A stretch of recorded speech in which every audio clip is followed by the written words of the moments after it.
পানী প্ৰদূষণৰ নিয়ন্ত্ৰণ কণ্ট্ৰল অফ ৱাটাৰ পলিউশ্যন ১.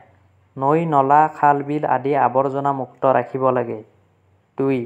কল কাৰখানাৰ পৰা যাতে দূষিত বস্তু বিশোধন নকৰাকৈ নৈ আদিত গৈ পৰিব নোৱাৰে তাৰ ব্যৱস্থা কৰিব লাগে। ৩. চহৰৰ আৱৰ্জনা নৈত নেপেলাই আধুনিক পদ্ধতি মতে সাৰ আৰু আন কিছুমান বস্তুলৈ ৰূপান্তৰিত কৰিব পৰা যায় বা বিশোধন কৰিব পৰা যায় তাৰ ব্যৱস্থা কৰিব লাগে। ৪. মল-মূত্ৰ আদিৰ পৰা ছেপ্টিক টেংক ব্যৱহাৰ কৰা আৱশ্যক কৰ্তব্য। ৫.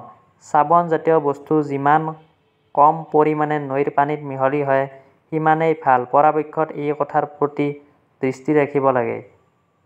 ৬. সাগৰৰ তলিৰ পৰা পেট্ৰল উলিয়াওঁতে যাতে এই পেট্ৰল সাগৰৰ পানীত মিহলি হ'ব নোৱাৰে, তৈলবাহী জাহাজৰ পৰা যাতে তেল ওলাই সাগৰৰ পানীত মিহলি হ'ব নোৱাৰে আৰু তেজস্ক্ৰিয় পদাৰ্থ যাতে সাগৰত পেলোৱা নহয় তাৰ বাবে চকু দিব লাগে।